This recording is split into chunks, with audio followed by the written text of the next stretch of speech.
We are listening to Romeo and Juliet, the 1867 opera by Charles Gounod. Romeo and Juliet is not only an opera about a forbidden love affair, it's an opera about a deeply polarized society, governed by two hostile camps. No one from either family is allowed to have a friendship, let alone a romance with the other. We are talking today about a contemporary polarized society, which is Poland. And Poland is divided between a conservative camp and a liberal camp. The 12th of July 2020 could have changed the European political landscape. It could have, but it didn't. Why? Because on that day, Poland held its presidential elections. A fierce battle between conservative nationalist president Andrzej Duda and liberal-leaning Christian Democrat Rafał Trzaskowski. And Duda got re-elected by 51% of the votes, allowing the current conservative nationalist government of law and justice to remain fairly unchallenged. Why would you care if you are like us from the European Union? Here's why you should care. Firstly, Poland is the fastest growing economy of the EU and therefore a growing political weight in the EU game too. Secondly, the current Warsaw government has, mildly said, not the most unproblematic ties with Brussels. Governing party Law and Justice continues to be harshly criticized by Brussels for its increasing pressure on judges to be replaced, its establishment of LGBT propaganda-free zones across the country, its skepticism towards green policies, and its opposition against the EU's border initiatives for non-European immigrants. Whether you agree or disagree with Warsaw, it's a government we should keep an eye on, being a crucial player in the EU and one of the governments with the harshest critique against the current union. I'm, as always, with Martin Alberti. Martin, how are you? I'm doing very well, Jules. Thanks for having me, and it's a pleasure, as always. And we have special guests today, Lech Lipiński, who's a Polish local politician in the Dutch city of Maastricht. Lech, how are you? Well, hello, Jules. I'm great. So, Lech, I first want to ask you a question related to the opera we just listened to for a bit. Is it possible to have a Polish love affair between a conservative and a liberal? To be very frank with you, I can't really see that happening. Poland has always been quite divided among different lines, but I don't believe it has been ever so vivid and so visible as it is right now. It's actually quite crazy. You can really see families and friendships being actually torn because of the political divisions, because it affects people's lives on quite a deep level, and you can really see that at least there is one positive result of all of that, which is the fact that no one is a bystander anymore. People who were traditionally, not really giving too much about politics, now they're actually aware and active. So that is right. So Poland has become political. Exactly. So Polish elections, well, to me, it does feel exciting. I hope so for you too, Martin. We really don't talk about Central and Eastern Europe politics enough in this podcast, do we? Unfortunately not, but it's a good day to start, for sure. How are these elections received in Spanish media? Well, unfortunately, the Spanish media doesn't talk too much about Eastern Europe neither. I would say the few newspapers that talked about the elections were not surprised by the outcome. But generally, it's not a very relevant topic, unfortunately. Yeah, the same counts for Dutch media. So unfortunately, you and I are continuing a long tradition of Spanish and Dutch media. But there's always a moment to change this tradition, and we're doing that right now. If I can add something on that, yeah, I think sure. that right after the elections, I think it was a day or two after the elections, much more than the results, the fact that the Polish president that got re-elected was a victim to a prank of Russian pranksters was much wider present in media all around the world, and the fact that he got I re-elected. remember that. Can you explain what exactly happened in this Russian prank against the Polish president? It's an absolutely ridiculous thing. So basically, a Russian prankster with a very, very vivid Russian accent somehow called Polish foreign ministry, somehow through the UN, somehow got connected with the president of Poland, claiming that he is Antonio Guterres, the Secretary General of the UN, and I don't know, somehow he passed all the checks, because apparently there are none, and he had an 11-minute conversation with Polish president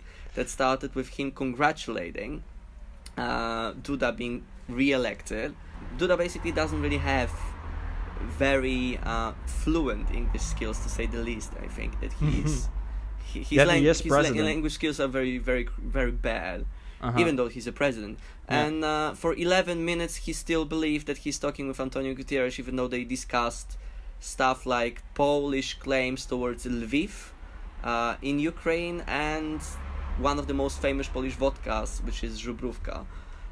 He still didn't manage to grasp the fact that he's not talking to the real UN Secretary General, which he claims to know personally. Wow, fascinating. And Martin, you dived into the state of art in EU-Poland relations, so we'll get a better image of Poland's current political position within the Union. But first, I'll turn back to Lech. You live in the Netherlands, so you must have an idea about how Poland is seen in Western Europe from your perspective. We just talked about the fact that a prank is getting more attention in Western media than the actual presidential elections. But in general, what do you feel is the Western European attitude towards Poland, and what is incorrect about that? That's a pretty difficult topic. I think that Polish society and Polish population, which is one of the nations that use the freedom of movement that the EU gives you, which is one of the nations that actually utilizes this freedom of movement the most. So right now, Polish population is very significant in UK, in the Netherlands, in Spain, Germany, obviously, but it is historically also situated. But we are basically everywhere. The problem is often, to use very politically correct language, the part of the society that migrates. Often wise, the members of the population that migrate are people from poorly educated regions, from regions where there is no industry, from conservative regions. Absolutely, that too, which we'll as far as I know, we'll probably discuss this a bit more thoroughly later. So less educated, no real chance of having some proper means and in their own region. This is the type of people that migrate, and to be very frank, I've seen personally, and I've heard of many situations of these people, and statistics also show that. For instance, the statistics of criminal behavior of Polish immigrants abroad show that they have hard time to properly integrate themselves, and they often act, let's say, moderately anti-socially. So often would you agree with me that often Polish people who migrate to Western Europe are Polish people who are barely integrated in Poland to begin with, as so to say, well integrated citizens in a social system? Partly yes. I would say that this is a problem with low education, traditionally low means, and also problem with some bit unaccepted behaviors that shouldn't be properly accepted in the society. The other part of the spectrum is people who actually want to go to universities abroad and want to educate themselves, which is, you don't really have the normal Polish person going abroad. You just have people which I've presented, which present two abstractly different social groups. We will get back to this division within Polish society later in the podcast. But let's first go to the political system of Poland so we can understand the recent elections better. Tell me a bit about the importance of the Polish presidency, because, you know, like presidents in Europe, they differ considerably from one another in terms of power. The German president is basically symbolic, whereas the French presidency is one of the most powerful political positions you could possibly gain in Europe. How does that work for the Polish president? How powerful is he? I would place Polish presidential competences somewhere in between those two examples that you gave. So obviously Polish president has a bit more solid competences than German presidents, but definitely less than the French president. The president is the head of the armed forces. He's also the main representative for foreign relations.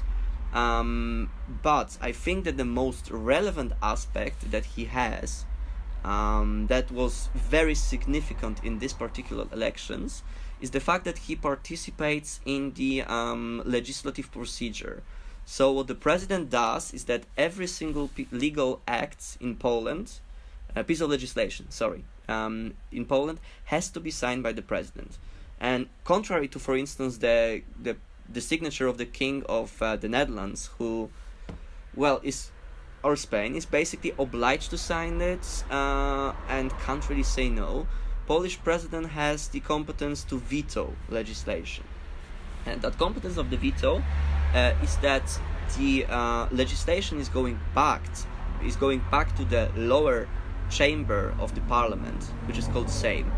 We have two chambers. We have an upper chamber called Senate, but Senate is basically a traditional thing that doesn't really have much of a role right now. The same is the place where the decision may take place. So when the legislation goes back to Sejm, later to override a presidential veto, you have to have a 3/5 majority with the presence of at least half of the members of the parliament. So in short, the Polish president matters quite a bit. Now, Andrzej Duda has presented himself in the last two presidential elections as an independent candidate. But whenever I open a European newspaper, it seems to me that Duda really is just the candidate of the governing party Law and Justice. What should we make of this, Lech? That's the whole thing. So I don't really have Polish constitution right in front of my eyes right now. Mm-hmm. But I think it's Article 134, if I'm correct. Right. I'll have to double check that. Very specific. Of Polish constitution. Yeah, because I was reading about that a bit earlier. Polish constitution says that Polish president cannot be a member of a political party. Mm-hmm.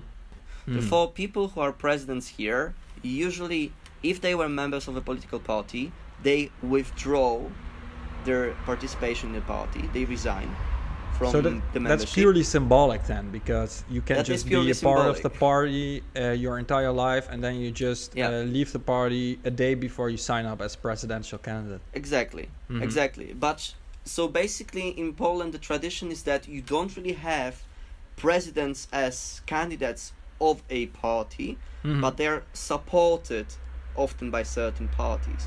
So yeah, legally speaking, he's an independent president, but practically speaking, all of the money he gets, all of the promotion he gets, everything is from Law and Justice. And yet he is somehow different from Law and Justice, right? I mean, how nationalist conservative is Duda, and is he any different in terms of ideology from Law and Justice?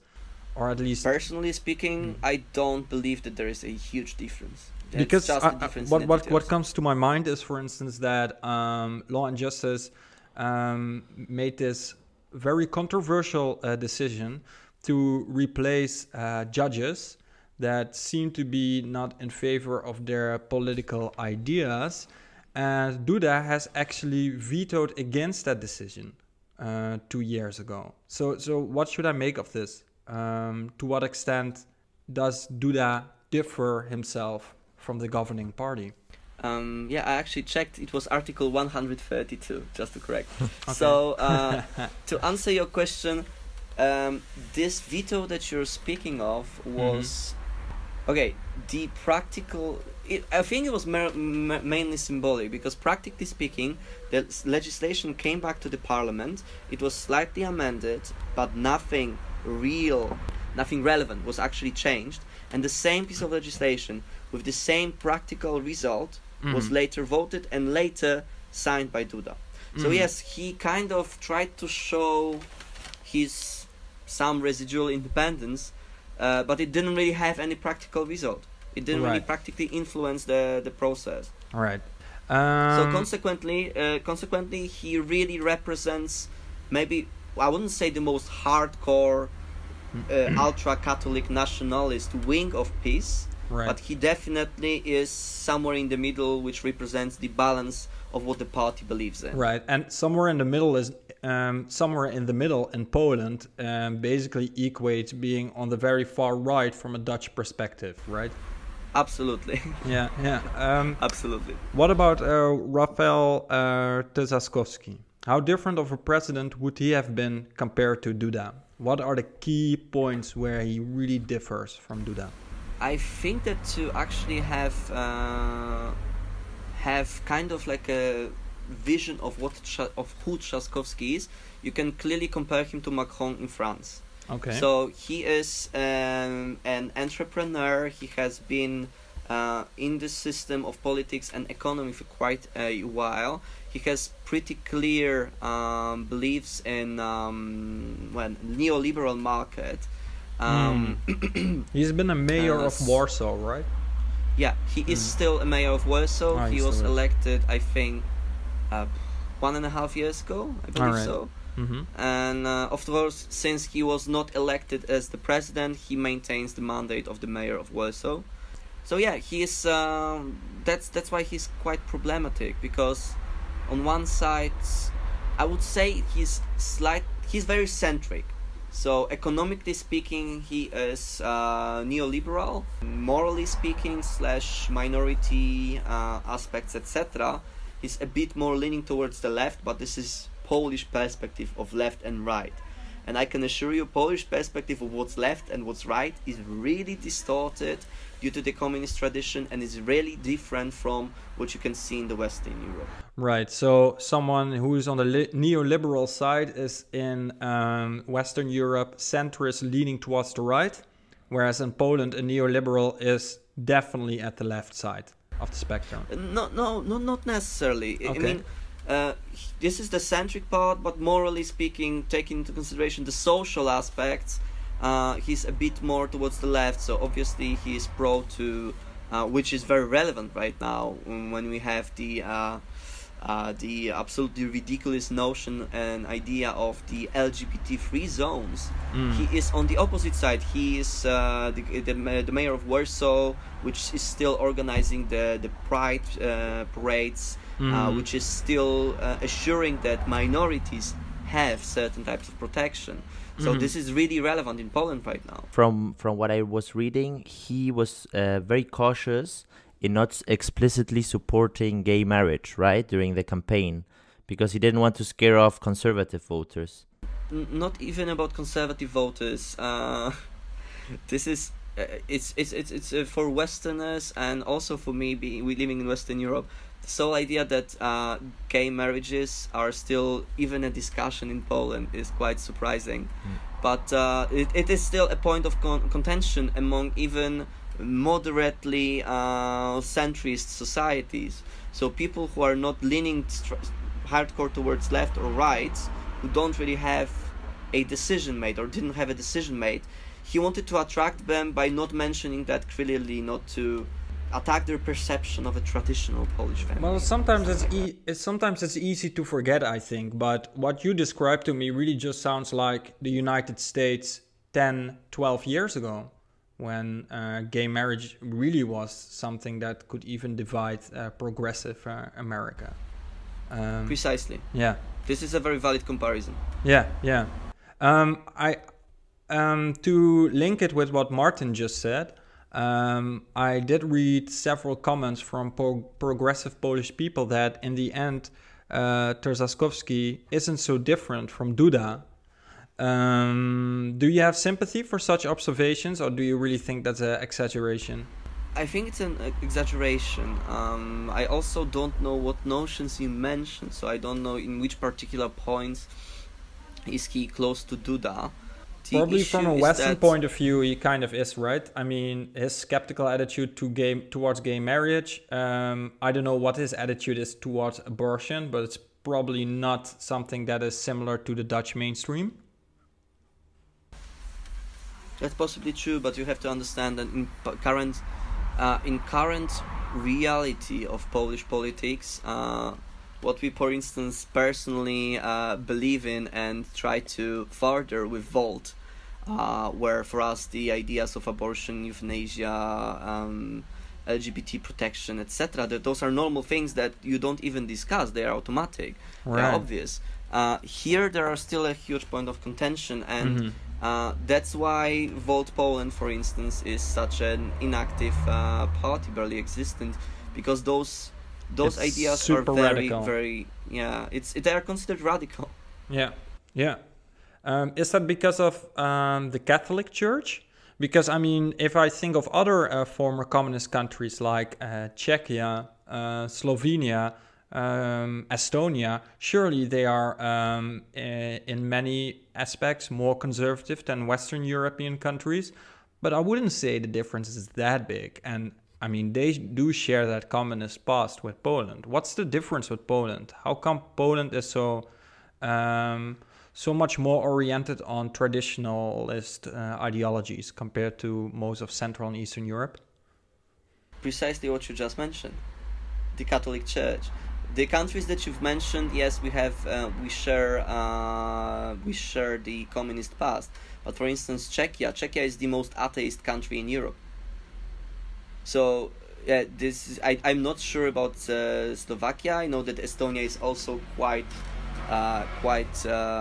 atheist, progressive and atheist. Yeah, that is one of the main sources of problems. Legally speaking, in church you cannot talk politics. That there is a legal act. I don't really remember right now which legal act that is. I can check that for you later. Nevertheless, I am fully aware that in Poland it is absolutely illegal to talk politics in church. But who is gonna enforce that? The government that is already supported by the church, that is supported by the people who go to church. It's in their interest to talk politics in church. They've been direct quotes, for instance. This is a very interesting thing. There have been direct quotes from churches where the priest has mentioned that if you don't go to elections and vote Duda, if you just don't vote at all, you burn in hell? This is basically a cardinal sin. And it's basically this is basically the most ultimately severe type of sin. And they have been recorded saying that in numerous churches. And believe me or not, but there are a lot of people who vote just because they hear that, because they don't really have an opinion and they don't really care. And often wise they are 80+ year old and they don't really care who gets elected because they don't have that much time left here. But for them, when they hear that, this is a decisive thing. If the priest says that, this is the truth, I have to do it. So, listening to all these observations from you, it's easy to forget that half of Poland actually voted against Duda. It basically is 50-50, and I've just checked it in the last presidential elections 5 years ago.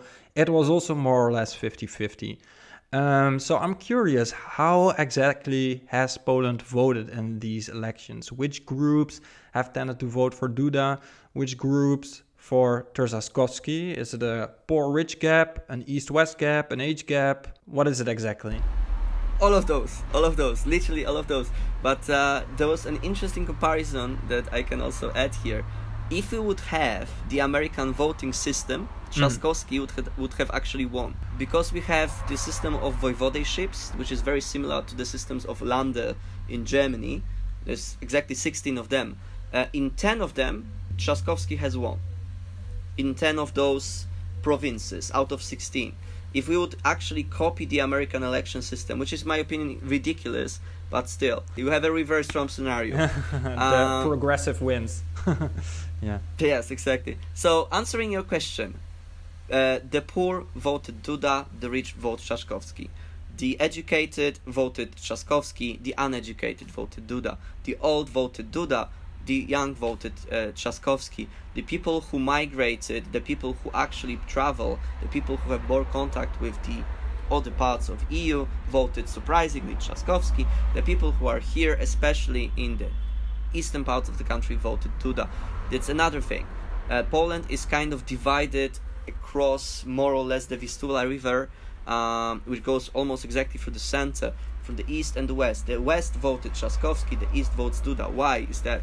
East is traditionally much less developed than the western part. It's very similar to Germany in that regard too. So people in the east are also less educated, and they have less money.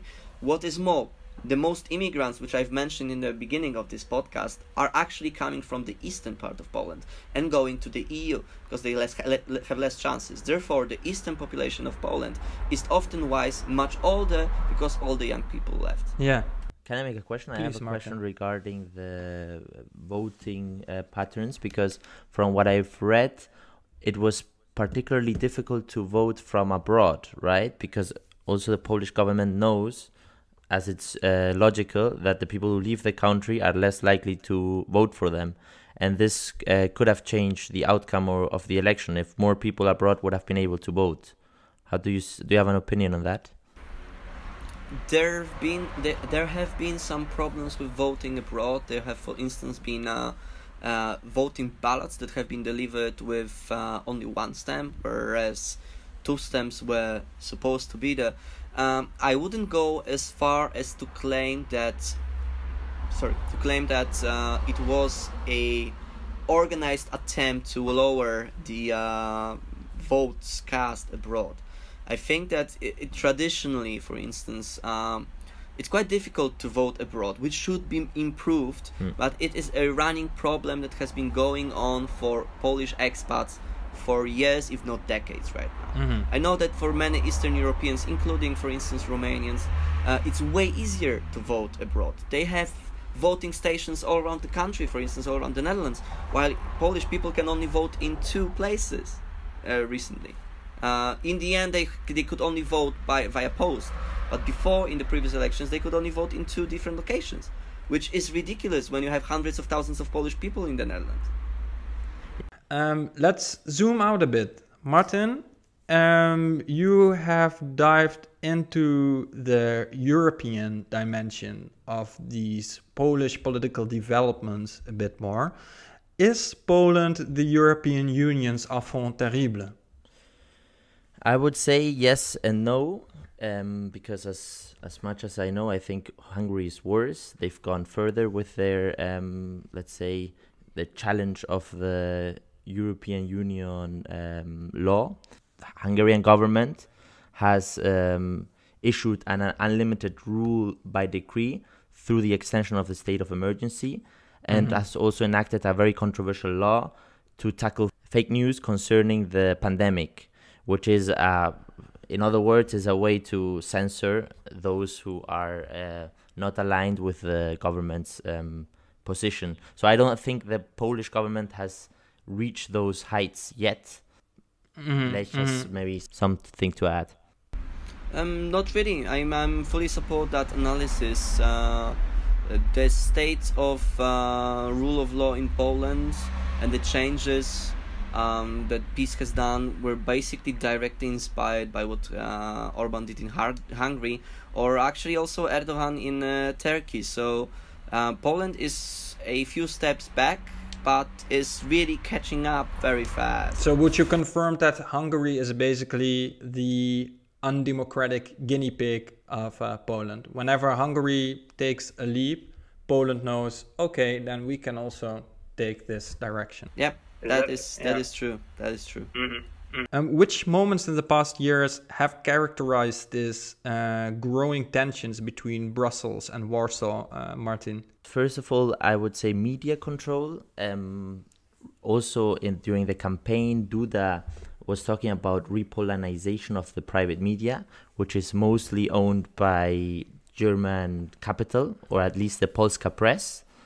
And this is obviously very controversial.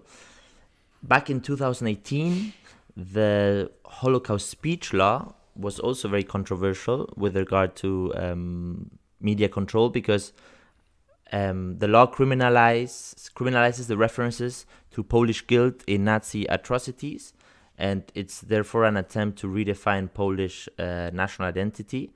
And this obviously has a very far-reaching consequences in terms of freedom of speech. This, on the one hand. Yeah. When I'm listening, or when I hear about this law that forbids statements which would underline the Polish guilt in Nazi crimes, I mean, how historically inaccurate would that actually be? I mean, maybe this is a question that I direct more towards Lech, but isn't the Polish government simply right on this topic? I mean, Poland's role in the Holocaust really wasn't there, right? Yeah, I mean, I don't really... so we referred to it a bit incorrectly. So what the government introduced was the penalization of any reference to the following: Polish concentration camps, Polish death camps, or establishing that Poland or Polish citizens or Polish nationals are co-perpetrators of the Nazi atrocities, which was basically more or less the English translation of what the legal act was. So ultimately, yes and no. Obviously, Poland as an entity, the second Polish Republic, which was back then the government before the invasion, cannot be held in any way responsible for the Nazi atrocities. The same goes for majority of the population. Nevertheless, the problem comes where, for instance, any author disregarding if he's Polish or if he's in Polish jurisdiction, because the Polish government also claimed that they have a so-called general jurisdiction over those acts. So wherever, for instance, an Australian writer writes about Polish people working in death camps, this could amount to a criminal act through this act. In fact, what you are saying right now could be. Yeah, precisely. And I'm saying that with full confidence, because this legal act has been at some point abolished, because the operation of it was too general and it was too generally designed. So I understand the intention, because, to be honest, as a Polish person, and I've seen those headlines quite a bunch of times from Western or like basically international media mentioning Polish death camps or Polish concentration camps, this is basically not true. This has nothing to do with historical reality. Nevertheless, this act has gone way too far with the severity of the punishments. Right. And Martin, I sense that you weren't finished yet with your analysis. There was another section, I think. Yeah, there's another section which is the politicization of the judiciary, and here the government enacted a law proposal which I think it has backed off from. Lech can correct me later, by which it would lower the statutory retirement age for the Supreme Court judges from 70 to 65 years, and thereby terminate 27 out of the 71 Supreme Court judges' career. This would be a move to later appoint politically, so the government would appoint those very same judges to the Supreme Court, and would de facto politicize the Supreme Court. As far as I know, there is the National Judicial Council in Poland, which is a body whose members are chosen by parliaments and who appoint these Supreme Court judges. So there is this indirect way for the government to interfere with the Supreme Court judge composition. And then there is a second point to that, which is this muscle law. It's translated like that in English, or I saw it like this in the English press. And this law basically allows to sack judges who questions the Law and Justice's judicial overhaul in defense of EU law. So whoever, in ordinary courts, when judges dispute the primacy of Polish law in contrast to EU law, the peace can sack these judges. And this was also PiS being Law and Justice, the governing party. The governing party, exactly. Yeah. And these are like the two controversial aspects. But it's a very, that's why I was talking with Lech before, it's a very difficult process to analyze, because it's not concluded, right? And it is full of technical terms that for a non-expert, it's hard to follow. So Lech maybe can clarify what I said. Lech, before you clarify it, when I'm just listening to this analysis of the causes of tensions between Brussels and Warsaw, they all seem of a value-based nature, right? I mean, if we look at the tensions between Britain and the European Union, it has always been about how much power should the European Union actually have. When we're looking at the tensions between Spain and Italy and the European Union, it really is about economic tensions between the North and the South. But when I'm hearing this analysis, the tensions between Poland and the European Union is very much characterized by a clash of values, right? Yeah, you can definitely say that. To really, the analysis that you've presented is more or less accurate. To be honest, you really have to have incredibly in-depth knowledge of Polish constitutional law and Polish administrative law to grasp all of the complexities of this. So, in the end, what should be seen as important? Let's see why Polish government actually plays with the judiciary. Obviously, you can claim that they want to take over the judiciary to abolish the traditional free division of the governance and to kind of create a quasi-authoritarian government. Yes, I mean, that can be the reason behind it. Nevertheless, what they claim is that the judges and the current judiciary, especially the elder judges, because this is all about trying to get rid of the elder judges, are people who have been educated in law during the communist times. And the government of the law of justice and also the people who vote on them are a bit obsessed about the decommunization of things and also decommunization of the judiciary. It's a term that you hear them saying constantly.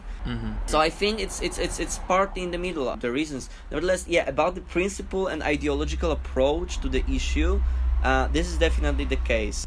You have to look at Polish history. Poland is a country in one of the most turbulent locations in Europe, constantly placed between the two superpowers historically, between Germany and Russia, constant battlefield for independence, being occupied, independence, being occupied, independence.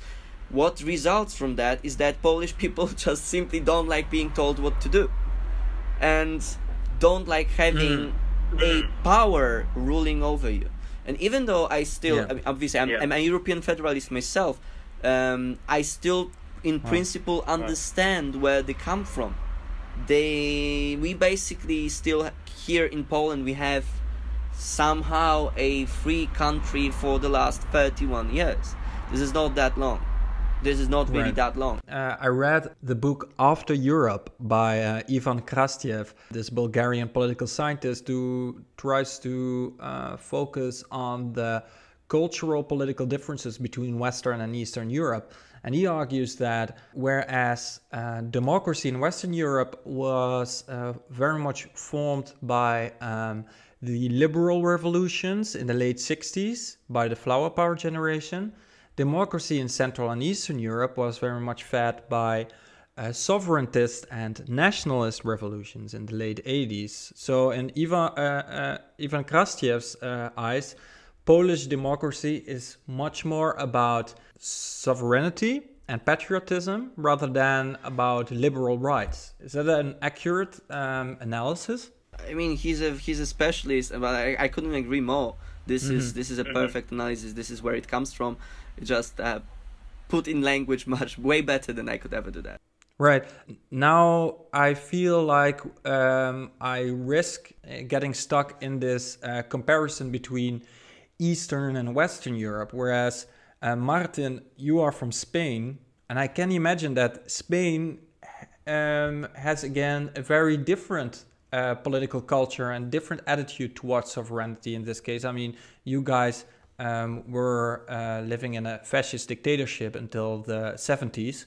When you look at these differences of political culture between, on the one hand, Poland and Hungary, and on the other hand, Germany and the Netherlands, where on the spectre fits Spain? Or is it an illusionary spectre to begin with for a country like Spain? No, it's a good question, because Spanish transition was led by the Francoist elites, so there remains a certain, let's say, national flavor to the Spanish elites that are, for example, now part of the center-right conservative liberal party. So in this sense, Catholic flavor too, right? And a Catholic flavor too. But at the same time, Spain, the economic development of Spain since it became a democracy has been spectacular in comparative terms in Europe, and therefore Spain is a very Europeanist country. There is a big wide consensus in favor of the European Union. And also in terms of social policy, Spain has been at the forefront of legalizing gay marriage already over 10 years ago. So it's very difficult to categorize Spain along these lines of liberal rights or national identity or national sovereign idea of the nation. You just said that Spain is actually a very Europeanist country because of the overwhelming increase of wealth that it got along with this integration with the European Union and the European community. But this is actually very similar to Poland, right? I don't believe that Poland is a very Eurosceptic country. Yes, according to the Eurobarometer from spring 2019, 86% of the population believes the country benefits from the EU membership. But maybe we have to subcategorize this EU membership from the economic and the social point of view, right? That's also what maybe where the Law and Justice Party gravitates as well. They probably align with the economic benefits of participating in the European Union, but they denounce the ideological or political aspect of having to comply with LGBT rights and with a certain Western conception of the rule of law, maybe. It's just a provoking statement.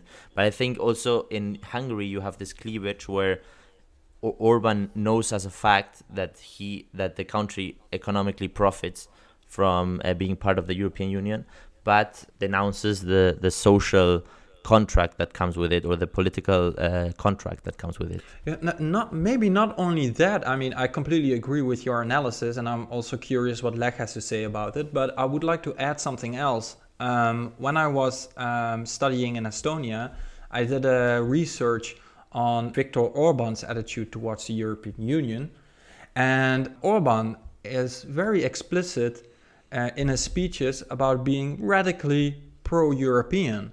But he says, Europe is not the same as liberalism. In fact, I am more pro-European than those Western Europeans because I want to defend Christianity against decadence and against the Islam. And it's a very different notion of what a European Union should be as the way how progressive people look at it, right? Is that a similar attitude to be found in Poland, Lech? The one that Orban shows, a conservative pro-Europeanism? Yes, definitely so. Nevertheless, Orban is leaning a bit more towards the, I would say Islamophobia, because he is an Islamophobe, and nationalism, whereas in Poland... Probably he would even admit that. Yeah, I mean, yeah, definitely. He doesn't even find it offensive. Nevertheless, here I think that again the role of the Catholic Church and the Christianity is way more significant in Hungary. Hungary is not even remotely as well, Christianized or Catholically and religiously active nation as Polish people are. The religion here still forms a huge part of the social behavior. Therefore, this results in the influence on the approach to the EU coming mainly from the deep belief in Christianity. And for the people who are deeply Christian or deeply Catholic, well, gay marriage, LGBT rights, issues like that are complex and complicated. Now, not even mentioning abortion, euthanasia. So I think it's again principle-based problem. All right. One more question, unless Martin still has a question to ask to Lech. Maybe we could develop a bit what the European Union's response was after this attempt of politicizing the judiciary in Poland, because the Commission triggered Article 7 to enforce the respect of the rule of law. And this could ultimately lead to the suspension to the voting rights of Poland in EU bodies. But this is in practice impossible because you would need unanimity of vote in the voting, and Hungary will for sure oppose this. So once again, we see an ideological brotherhood between Poland and Hungary. Yes, even though the countries are rather different. And then this is something which maybe a question I would like to ask Lech. So I was wondering how, because on the one hand we have the European Union being domestically popular in Poland, but let's say trying to interfere with the Polish national sovereignty from the eyes of the Law and Justice Party. And at the same time we have a European Union that through the regional convergence funds transfers a lot of money to the Polish population, which is acknowledged by the Polish people. So the European Union has this twofold phase, and I wonder how the Law and Justice Party elaborates a discourse to show the complexity of the European Union, if at all. They don't really, because even when you listen to Morawiecki, the Prime Minister of Poland recently, last week, after the European Council negotiations, he could in one sentence claim that, yes, we got so much money from the EU, this is a huge success, and he got ovations, he clapped that. And then the next sentence he says that still we prevented the EU from interfering into our national interests. So it's a bit outrageous actually, and a bit hilarious how they can on one hand really invite all the money but do not really like to take any of the obligations that come with them. So I think that, again, coming back to principles, it's the problem with the different perception of the ideas of freedom, democracy, rule of law that you have in the Western Europe and that you have here in Poland. So here we are a bit like, it's kind of like this kind of like a US American mentality in a way, where you have the personal independence and also the overall independence of the country, and this is absolutely the highest value that you can have. Then you add the Christian church to that equation, and you add all the history of Poland, which is very complicated and with a lot of occupations. Then you also add all the rhetorics against Germany, which is still very much present. And you have to admit objectively that Germany has a really strong bargaining power within the EU, and you've got the mess that we are right now in. Wow, yeah.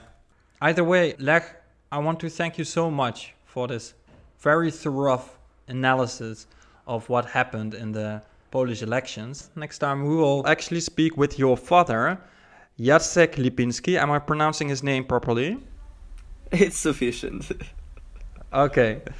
He has been the mayor of the Polish town Aleksandrów Łódzki since 2002. He has been in close cooperation with liberal-leaning opposition candidate Trzaskowski for the past year. Next time we will talk about yet another complicated European opera-like dramatic political development in Speaking of Europe. Thank you. Вот здесь